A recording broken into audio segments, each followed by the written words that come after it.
ನಮಸ್ಕಾರ ಸ್ನೇಹಿತರೆ, ಎಲ್ಲರಿಗೂ ಸ್ವಾಗತ. ಸ್ನೇಹಿತರೆ, ನಾನು ನಿಮ್ಮ ಸಂದೀಪ್ ಗೌಡ.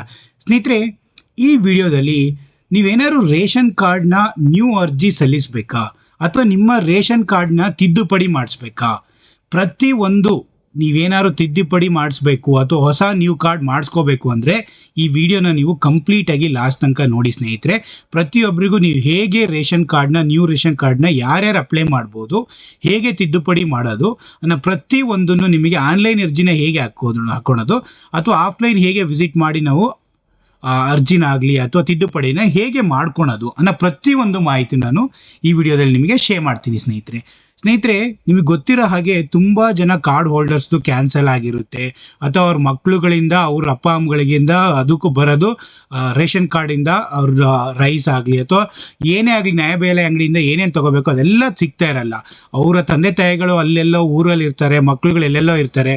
ಹಾಗಾಗಿ ಅಟ್ಲೀಸ್ಟ್ ಮಕ್ಕಳನ್ನೆಲ್ಲ ರಿಮೂವ್ ಮಾಡಿ ತಂದೆ ತಾಯಿಗಳಿಗಾದರೂ ರೇಷನ್ ಕಾರ್ಡಿಂದ ಅಕ್ಕಿ ಅದು ಇದು ತೊಗೊಳೋ ಥರ ಯಾವ ಥರ ತಿದ್ದುಪಡಿ ಮಾಡ್ಕೊಳೋದು ಅನ್ನೋ ಎಲ್ಲ ಒಂದು ಕಂಪ್ಲೀಟ್ ಇನ್ಫಾರ್ಮೇಷನ್ನ ನಾನು ಈ ವಿಡಿಯೋದಲ್ಲಿ ನಿಮಗೆ ಶೇರ್ ಮಾಡ್ತೀನಿ ಸ್ನೇಹಿತರೆ. ಪ್ರತಿಯೊಬ್ಬರಿಗೂ ಗೊತ್ತಿರೋ ಹಾಗೆ ಈ ಶ್ರಮ್ ಕಾರ್ಡು ತುಂಬ ಜನ ಯಾರ್ಯಾರು ಈಗ ನಾರ್ಮಲ್ ಮೆಟ್ರೋದಲ್ಲೆಲ್ಲ ವರ್ಕ್ ಮಾಡ್ತಿರ್ತಾರೆ, ಡೈಲಿ ಇದು ಕೆಲಸಕ್ಕೋಸ್ಕರ ಡೈಲಿ ಇದು ಪೇಮೆಂಟಿಗೋಸ್ಕರ ವರ್ಕ್ ಮಾಡ್ತಿರ್ತಾರಲ್ಲ, ಅವರಿಗೆ ಸೆಂಟ್ರಲ್ ಗೌರ್ಮೆಂಟಿಂದ ಈ ಶ್ರಮ್ ಕಾರ್ಡ್ ಅಂತ ಬಂದಿದೆ ಸ್ನೇಹಿತರೆ. ಆ ಈ ಶ್ರಮ್ ಕಾರ್ಡ್ ಹೋಲ್ಡರಿಗೆ ನೀವು ಯಾವಾಗ ಬೇಕಾದ್ರೂ ಆಲ್ರೆಡಿ ಜನವರಿಯಿಂದನೇ ಸ್ಟಾರ್ಟ್ ಆಗಿತ್ತು. ಅವರು ನೀವೆಲ್ಲ ಬೇಗ ಅಪ್ಲೈ ಮಾಡಿಕೊಂಡು ಹೊಸ ರೇಷನ್ ಕಾರ್ಡ್ ಅಥವಾ ತಿದ್ದುಪಡಿ ಮಾಡ್ಕೊಂಡ್ಬಿಟ್ಟು ಯೂಸ್ ಮಾಡ್ಬೋದಿತ್ತು. ಮತ್ತು ಯಾರ್ಯಾರಿಗೆ ಮೆಡಿಕಲ್ ಎಮರ್ಜೆನ್ಸಿ ಟ್ರೀಟ್ಮೆಂಟ್ ಇರುತ್ತೆ, ಏನಾದ್ರು ನೀವು ಮೆಡಿಕಲ್ ಟ್ರೀಟ್ಮೆಂಟಿಗೆ ತುಂಬ ಹಣ ಬೇಕಾಗ್ತಾ ಇರುತ್ತೆ, ಅದಕ್ಕೆ ರೇಷನ್ ಕಾರ್ಡ್ ಬೇಕು ಅಂದಾಗ ಅವಾಗ ನೀವು ಬೇಗನೆ ಅಪ್ಲೈ ಮಾಡಿ ಟ್ರೀಟ್ಮೆಂಟ್ ಎಲ್ಲ ಅದು ಸರ್ಟಿಫಿಕೇಶನ್ ಆಗಲಿ ಅವ್ರದ್ದು ಏನೇನು ಬಿಲ್ ಇದಾವೆ ಎಲ್ಲ ಸಬ್ಮಿಟ್ ಮಾಡಿ ರೇಷನ್ ಕಾರ್ಡ್ನ 7 ದಿನದೊಳಗೆ ನೀವು ಪಡ್ಕೋಬೋದು ಸ್ನೇಹಿತರೆ. ನೀವೇನಾದ್ರು ನಿಮ್ಮ ಫ್ಯಾಮಿಲಿಗೆ ಎಮರ್ಜೆನ್ಸಿ ಇದ್ದು ನಿಮ್ದೇನಾದ್ರು ತಿದ್ದುಪಡಿ ಆಗಬೇಕು ಅಥವಾ ನಿಮಗೇನಾದ್ರು ನ್ಯೂ ರೇಷನ್ ಕಾರ್ಡು ಮಾಡಿಸ್ಕೋಬೇಕು ಅಂತಿದ್ರೆ ನೀವು ಬೇಗನೆ ಮೆಡಿಕಲ್ ಎಮರ್ಜೆನ್ಸಿ ಇದ್ದವರಿಗೆ ಬೇಗನೆ 7 days ಒಳಗೆ ಸಿಗುತ್ತೆ. ಈಗ ಜನರಲ್ ಪಬ್ಲಿಕ್ಕರಿಗೂ ಅಷ್ಟೇ ಫೆಬ್ರವರಿ ಮತ್ತು ಮಾರ್ಚ್ ಎಂಡ್ ತನಕನೂ ಅವೈಲಬಿಲಿಟಿ ಇರುತ್ತೆ ಸ್ನೇಹಿತರೆ. ಯಾರ್ಯಾರು ನಿಮಗೆ ಇದು ಎಲಿಜಿಬಿಲಿಟಿ ಇದ್ದೀರೋ ಪ್ರತಿಯೊಬ್ಬರಿಗೂ ನೀವು ಇದನ್ನು ಅಪ್ಲೈ ಮಾಡ್ಬೋದು ಸ್ನೇಹಿತರೆ. ಹಾಗಾಗಿ ಏನೇನು ನಿಮಗೆ ಯಾವ ಡೇಟಲ್ಲಿ ಅಪ್ಲೈ ಮಾಡ್ಕೊಬೇಕು, ಜನರಲ್ ಆಗಲಿ ಎಲ್ಲರಿಗೂ ಯಾವಾಗ ಓಪನಿಂಗ್ ಇದೆ, ಲಾಸ್ಟ್ ಡೇಟ್ ಯಾವಾಗ, ಏನೇನು ಅನ್ನೋ ಎಲ್ಲ ಪ್ರತಿಯೊಂದು ಮಾಹಿತಿನೂ ಈಗ ತಿಳ್ಕೊಳ್ತಾ ಹೋಗೋಣ ಸ್ನೇಹಿತರೆ. ಈಗ ಫೆಬ್ರವರಿ ಮಾರ್ಚು 2026 ನಿಮಗೆ ಅವೈಲಬಿಲಿಟಿ ಇದೆ. ಪ್ರತಿಯೊಬ್ಬರು ಯಾರೇ ನ್ಯೂ ಅರ್ಜಿ ಹಾಕಬೇಕು ಯಾರೇ ತಿದ್ದುಪಡಿ ಮಾಡಿಸ್ಬೇಕು ಅಂದ್ರೂ ನೀವು ಮಾಡಿಸ್ಕೊಬೋದು ಸ್ನೇಹಿತರೆ. ಸಾಮಾನ್ಯವಾಗಿ ಎಲ್ಲ ಜನರಿಗೂ ಈಗ ಫೆಬ್ರವರಿ 26ರಿಂದ ಅರ್ಜಿ ಸಂಖ್ಯೆ 31 ಫೆಬ್ರವರಿ 2 ಮಂತು ಇದೆ. ನಿಮಗೆ ಎಲ್ಲೆಲ್ಲಿ ನೀವು ಸಲ್ಲಿಕೆ ಮಾಡ್ಬೋದು, ನಿಮ್ಮ ಬೆಂಗಳೂರಲ್ಲಿ ಕರ್ನಾಟಕವನ್ನು ಬೆಂಗಳೂರವನ್ನು ಅಂತಿರುತ್ತೆ, ಇಲ್ಲ ನಿಮ್ಮ ಊರು ತಾಲೂಕುಗಳಲ್ಲಾಗಲಿ ಗ್ರಾಮವನ್ನು ಅಂತಿರುತ್ತೆ, ಅಥವಾ ನಿಮ್ಮ ಫುಡ್ ಡಿಪಾರ್ಟ್ಮೆಂಟ್ಸ್ಗಳೆಲ್ಲ ಇರ್ತಾವಲ್ಲ, ನಿಮ್ಮ ತಾಲೂಕಿನ ಫುಡ್ ಡಿಪಾರ್ಟ್ಮೆಂಟ್ಗಳೆಲ್ಲ ಇರ್ತಾವಲ್ಲ, ಅಲ್ಲಿ ಹೋಗಿ ಅರ್ಜಿ ತರಿಸ್ಬೋದು. ನೀವೇನಾದ್ರು ಮೆಡಿಕಲ್ ಎಮರ್ಜೆನ್ಸಿ ಇದ್ದವರಿಗೆ 7 ದಿನದಲ್ಲಿ ಒಳಗೆ ನೀವು ಅಪ್ಲೈ ಮಾಡಿ 7 ದಿನದೊಳಗೆ ರೇಷನ್ ಕಾರ್ಡು ಬರುತ್ತೆ ಸ್ನೇಹಿತರೆ. ಇದನ್ನೆಲ್ಲ ಪ್ರತಿಯೊಬ್ಬರು ಮೇಕ್ ಯೂಸ್ ಆಫ್ ಮಾಡ್ಕೊಳ್ಳಿ.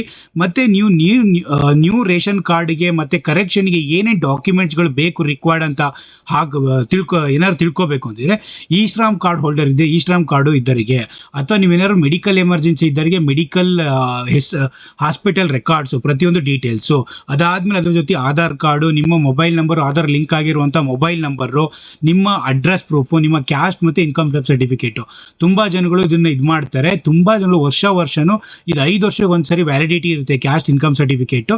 ಪ್ರತಿಯೊಬ್ಬರು 5 ವರ್ಷಕ್ಕೆ ಒಂದ್ಸರಿ ಇದೊಂದು ಡಿಜಿಟಲ್ ಸರ್ಟಿಫಿಕೇಟ್ನ ಮಾಡಿ ನಿಮ್ಮ ಮನೇಲಿ ಇಟ್ಕೊಳ್ಳಿ ಸ್ನೇಹಿತರೆ. ಪ್ರತಿಯೊಂದು ಗೌರ್ಮೆಂಟ್ ಸ್ಕೀಮ್ಗಳಾಗಲಿ ಸೆಂಟ್ರಲ್ ಗೌರ್ಮೆಂಟ್ ಸ್ಕೀಮ್ಗಳಿಗೆ ನೀವು ಕ್ಯಾಸ್ಟ್ ಮತ್ತು ಇನ್ಕಮ್ ಸರ್ಟಿಫಿಕೇಟು ತುಂಬಾ ಯೂಸ್ ಆಗುತ್ತೆ ಸ್ನೇಹಿತರೆ. ಅದಾದಮೇಲೆ ಬರ್ತ್ ಸರ್ಟಿಫಿಕೇಟು, ನಿಮಗೆ ಮಾರ್ಕ್ಸ್ ಕಾರ್ಡ್ ಇದ್ದರೂ ಮಾರ್ಕ್ಸ್ ಕಾರ್ಡು ಓಕೆ. ಈಗ ತುಂಬ ಜನಗಳಿಗೆ ಈಗಿನವರಿಗೆಲ್ಲ ಬರ್ತ್ ಸರ್ಟಿಫಿಕೇಟ್ ಮ್ಯಾಂಡೇಟ್ರಿ. ಆ ಬರ್ತ್ ಸರ್ಟಿಫಿಕೇಟ್ನು ನೀವು ನಿಮ್ಮ ಮುನ್ಸಿಪಾಲಿಟಿ ಅದರಲ್ಲೆಲ್ಲ ಬರೆಸ್ಕೊಬೋದು ಸ್ನೇಹಿತರೆ, ಬರ್ತ್ ಸರ್ಟಿಫಿಕೇಟ್ನ. ಹಾಗಾಗಿ ಪ್ರತಿಯೊಬ್ಬರೂ ನೀವು ಈ ಎಲ್ಲ ಡಾಕ್ಯುಮೆಂಟ್ನು ಇಟ್ಕೊಂಡಿದ್ರೆ ನೀವು ನ್ಯೂ ರೇಷನ್ ಕಾರ್ಡ್ಗೂ ತುಂಬ ಹೆಲ್ಪ್ ಆಗುತ್ತೆ. ಮತ್ತು ನೀವೇನಾದ್ರು ಕರೆಕ್ಷನ್ನು ನಿಮ್ಮ ಮಕ್ಕಳದೆಲ್ಲ ರಿಮೂವ್ ಮಾಡಿಸಿ ಬರೀ ನಿಮ್ಮ ತಂದೆ ತಾಯಿ ಇಟ್ಕೋಬೇಕಾ ಅಥವಾ ನಿಮ್ದು ಯಾರನ್ನಾರು ಆ್ಯಡ್ ಮಾಡಿಸ್ಕೋಬೇಕಾ ಅಥವಾ ಏನಾದ್ರು ಕರೆಕ್ಷನ್ ಮಾಡ್ಕೋಬೇಕಾ, ಅದನ್ನು ಕೂಡ ನಿಮಗೆ ಅಲ್ಲೇ ಪ್ರತಿಯೊಂದು ನಿಮ್ಮ ಗ್ರಾಮವನ್ನು ಹತ್ತತ್ರ ಯಾವ್ದಾದ್ರು ಸೈಬರ್ ಸೆಂಟ್ರು ಎಲ್ಲ ಇದ್ರೆ ಅವರೆಲ್ಲ ತಿದ್ದುಪಡಿ ಮಾಡಿಕೊಡ್ತಾರೆ. ಅಲ್ಲೂ ಕೂಡ ನೀವು ಮಾಡಿಸ್ಕೊಬೋದು. ಫಸ್ಟ್ ನಿಮ್ಮ ಹೆಸರಲ್ಲಿ ಅಲ್ಲಿ ನಂಬರ್ ಇರುತ್ತೆ ನಿಮ್ಮ ರೇಷನ್ ಕಾರ್ಡ್, ಅದು ನೋಡಿದ್ರೆ ಅಲ್ಲಿ ನಿಮ್ಮದು ತೋರಿಸುತ್ತೆ.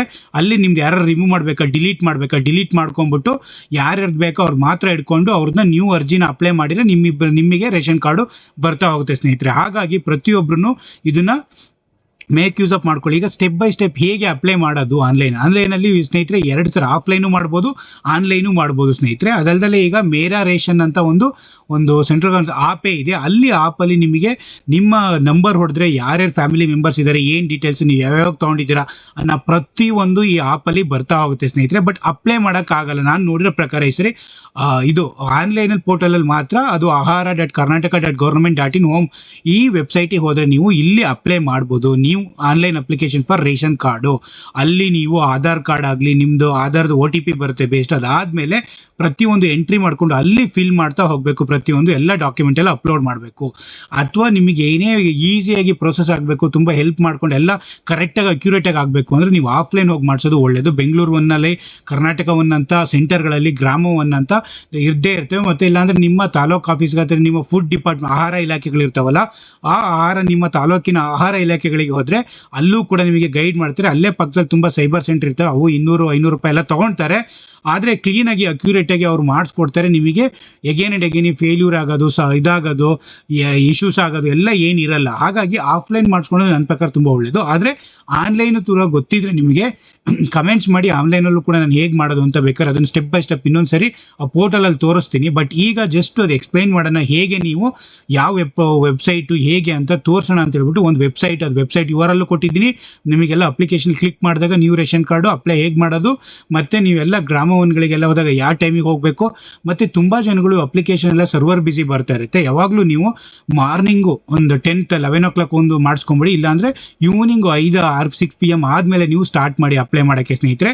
ಯಾವ ಇಶ್ಯೂಸು ಬರಲ್ಲ. ಹಾಗಾಗಿ ಪ್ರತಿಯೊಬ್ಬರೂ ಈ ರೇಷನ್ ಕಾರ್ಡು ಯಾರ್ಯಾರು ಮಿಸ್ ಆಗಿದೆ, ಕಳೆದೋಗಿದೆ, ಏನೇನು ಆಗಿದೆ, ಪ್ರತಿಯೊಬ್ಬರು ಈಗ ಮತ್ತೊಂದು ಸರಿ ಮಾಡಿಸ್ಕೊಳಕ್ಕೆ ಚಾನ್ಸ್ ಸಿಕ್ಕಿದೆ. ಪ್ರತಿಯೊಬ್ಬರು ಇದನ್ನು ಮಾಡಿಸ್ಕೊಳ್ಳಿ. ತುಂಬ ಜನಕ್ಕೆ ಹೆಲ್ಪ್ ಆಗುತ್ತೆ. ಅವ್ರ ರೈಸ್ ಆಗಲಿ, ರಾಗಿ ಏನೇ ಆಗ್ಲೂ ಅವರಿಂದ ನ್ಯಾಯಬೆಲೆ ಅಂಗಡಿಯಿಂದ ಸಿಗೋದನ್ನ ತೊಗೊಬೋದು. ಹಾಗಾಗಿ ಅಟ್ಲೀಸ್ಟ್ ನಮಗೆ ಊಟದ್ದೆಲ್ಲ ಒಂದು ಸ್ವಲ್ಪ ಇದಾದರೆ ಪ್ರಾಬ್ಲಮ್ ಇರಲ್ಲ. ರೇಷನ್ ಕಾರ್ಡ್ ಇದಾದರೆ ಅಟ್ಲೀಸ್ಟ್ ನಮ್ಮ ಊಟಗಳಿಗೆಲ್ಲ ಏನಾದ್ರು ತಿನ್ನೋ ಆಹಾರಗಳಿಗೆ ಏನು ಪ್ರಾಬ್ಲಮ್ ಇರಲ್ಲ. ಹಾಗಾಗಿ ಪ್ರತಿಯೊಬ್ಬರು ಬಡವರು ಎಲ್ಲರೂ ಯಾರ್ಯಾರು ಎಲಿಜಿಬಿಲಿಟಿ ಇದ್ದಾರೆ ಎಲ್ಲರೂ ಇದೊಂದು ಕಾರ್ಡ್ ಮಾಡಿಸ್ಕೊಳ್ಳೋದು ತುಂಬಾ ಒಳ್ಳೆಯದು ಸ್ನೇಹಿತರೆ. ಹಾಗಾಗಿ ಇದೊಂದು ಸ್ಮಾಲ್ ಇನ್ಫಾರ್ಮೇಷನ್ನ ಪ್ರತಿಯೊಬ್ಬರಿಗೂ ಶೇರ್ ಮಾಡಿದ್ದೀನಿ. ಏನೇ ಬೇಕಾದರೂ ಸ್ಟೆಪ್ ಬೈ ಸ್ಟೆಪ್ ಏನೇ ಪ್ರೊಸೆಸ್ ಬೇಕಾದ್ರೂ ಕಮೆಂಟ್ಸ್ ಮಾಡಿ ಸ್ನೇಹಿತರೆ. ಅಲ್ಲಿ help you. Thank you so much. Take care. Bye.